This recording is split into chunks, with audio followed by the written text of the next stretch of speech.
This story does not begin with a fight. It begins with a real road in Nigeria, no cameras, no crowd, no gloves. Late at night, a vehicle carrying Anthony Joshua and members of his inner circle was moving through familiar territory. This was not a publicity appearance, not a promotional tour, not a spectacle. This was private movement, personal space. The part of an elite athlete's life that usually stays invisible. Then the crash. The car struck a stationary truck at speed metal. Collapsed glass, exploded, the kind of impact that does not negotiate, the kind of impact that decides outcomes immediately. Joshua survived. Two men close to him did not. That single asymmetry matters more than any headline ever could, because survival in this context is not victory, it is disruption. Here are the facts without speculation, without amplification. The collision occurred on a Nigerian highway in late December. Joshua was traveling with people who mattered to him operationally and emotionally, not handlers. Not brand managers, but men who structured his daily existence. His best friend, his strength coach, people whose presence did not rotate in and out with camps or contracts. The vehicle struck a parked truck. The impact was fatal for two passengers. Joshua sustained injuries described as minor. That is the entire verified core. Everything else, retirement narratives, career-ending speculation. Legacy panic grows outward from this moment, but the moment itself is small, brutal, and final. This was not an incident. This was not an athlete's scare. This was not a recovery arc waiting to be monetized. This was sudden, unmediated loss, and unlike injuries inside the ring, this loss does not come with protocol. Elite sport is built to metabolize damage. Boxing especially. You get knocked down, you get counted, you train harder, you return. Even defeat has infrastructure. There are doctors, analysts, camps, timelines. Loss is anticipated, risk is controlled, pain is converted into narrative. A fighter's entire ecosystem exists to absorb trauma and keep the machine moving. This event bypassed all of that. No referee stopped it, no bell ended it, no rematch exists. This was not damage to the body yet. It was damage to the structure around the body. The men who died were not replaceable inputs. They were not interchangeable professionals. They were stabilizers, anchors. The quiet constants that allow elite athletes to function inside chaos. When those disappear, the question is no longer physical readiness. Becomes existential for an athlete like Anthony Joshua. The dangerous moment is not the crash itself, it is the aftermath. The morning after survival does not feel triumphant, it feels interrogative, because boxing makes sense when risk is chosen, when pain is consented to, when danger has purpose. This did not surviving something random forces a recalibration that training cannot touch. The internal dialogue shifts away from performance and toward justification. Not how do I come back stronger, but why am I still doing this at all? That question does not arise after losses in the ring. It arises after losses outside the system, and once it appears, it does not leave quietly after. The crash, there was no content cycle, no dramatic statements, no controlled grief messaging, just silence in elite sport. Silence after trauma is rarely accidental. It usually indicates something forming privately, not a schedule.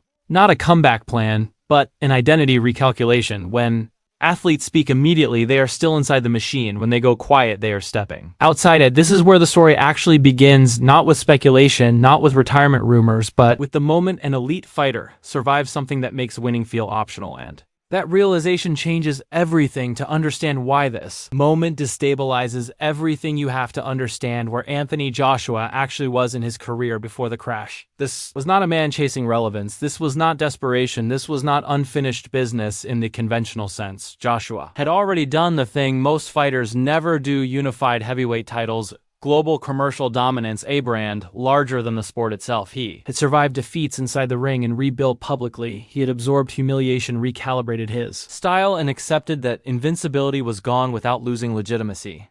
By boxing standards, he was already in the phase where continuation is optional, which is exactly why this collision matters. Because when an athlete has nothing left to prove, every additional risk must justify itself emotionally, not competitively. Boxing operates on an unspoken contract. You risk your body, but the risk is structured. You risk your future, but the risk is transactional. You give violence and receive meaning. That exchange works as long as the danger stays inside the ropes. The crash violated the contract. No consent, no spectacle, no upside.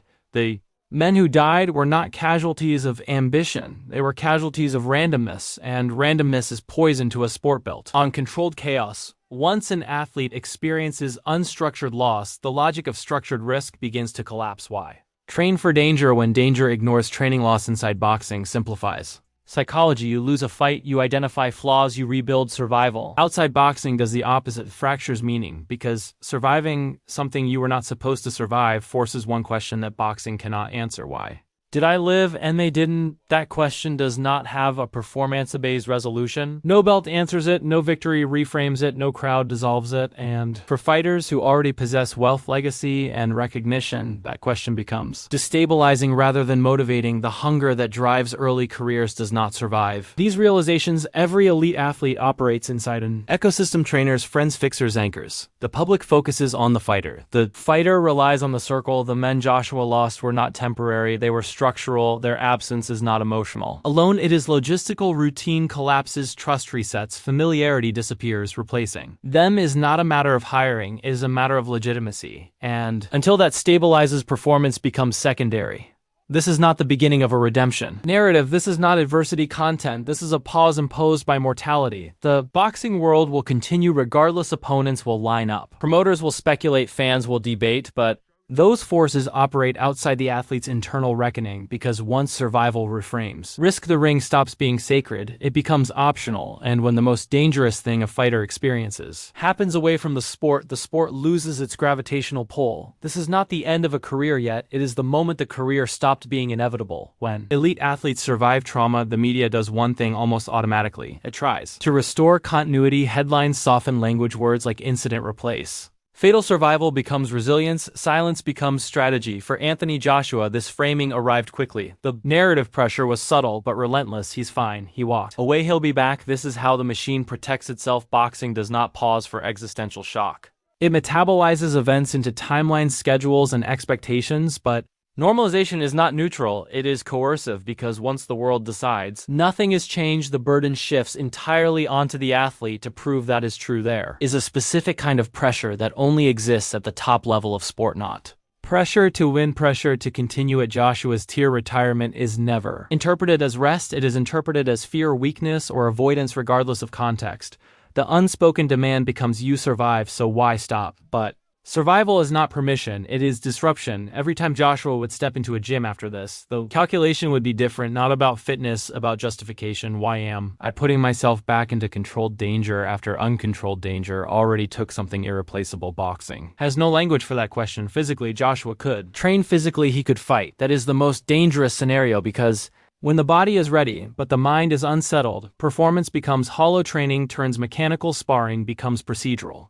The emotional anchor that makes violence purposeful is gone. This is where many elite careers quietly collapse, not from injury, from dissonance. The body says go, the mind asks why, and if that question is unanswered, no camp can fix it. If Joshua returns too quickly, the story becomes distorted. Clean comeback would allow the industry to erase the significance of what happened. It would turn a fatal event into background noise. It would convert loss into content. That is not closure, that is erasure. For fighters with unfinished hunger, this trade is acceptable. For fighters who have already completed their arc, it is corrosive. Returning without resolution risks something worse than defeat. It risks hollowing out the meaning of the sport itself. At this stage, the danger is not public judgment, it is internal compromise. If Joshua fights again, it will not be because he needs to prove something. It will be because he has resolved something privately. Until then, the pressure to perform is noise. The machine will keep moving, the sport will keep demanding, the audience will keep speculating, but none of that determines the outcome, because once mortality interrupts the system loses authority. This is the phase where careers do not end publicly. They end internally long before any announcement is made. The public assumes elite athletes are driven by appetite, hunger, greed, ego. That assumption collapses at the highest level. For fighters who already reached the summit, motivation does not come from wanting more, it comes from believing continuation still has meaning. Anthony Joshua no longer fights to become someone, he already became him. Titles, money, recognition, those boxes are checked, which means the only remaining fuel is internal coherence, and trauma does not destroy careers directly. It destroys coherence. Legacy is useful early in a career, it gives suffering direction, but once legacy is secured, it loses leverage. Joshua's name is already written into heavyweight history. No future bout can erase that, no victory dramatically upgrades it. No loss meaningfully degrades it. This is why post-peak fighters are uniquely vulnerable to existential shock. If legacy is safe, then risk becomes negotiable, and when risk becomes negotiable, continuation must justify itself emotionally, not historically. Most fighters never reach this point. Those who do rarely talk about it. There may never be a formal retirement speech, no gloves left in the ring, no farewell tour, because for athletes in this position, decisions are not binary. They are rosenbassadring becomes less urgent, camps become quieter. Internal resistance to risk grows heavier. From the outside, nothing looks wrong. From the inside, the axis has shifted. This is how elite careers actually end, not with collapse, but with optionality. Boxing survives by pretending. The ring is the most dangerous place in an athlete's life. That illusion is necessary. It gives violence purpose. It makes risk legible. But moments like this tear through the illusion. They expose the truth no sport wants to confront, that the most destabilizing dangers are untelevised. Dunsborough, that realization lands the sport loses its monopoly on meaning. Anthony Joshua survived the crash. Two men close to him did not weather. He fights again is secondary. The real shift already happened, because the most dangerous thing that can happen to an elite athlete is not defeat, it is surviving something that makes victory feel unnecessary. And once winning becomes optional, the system loses its grip.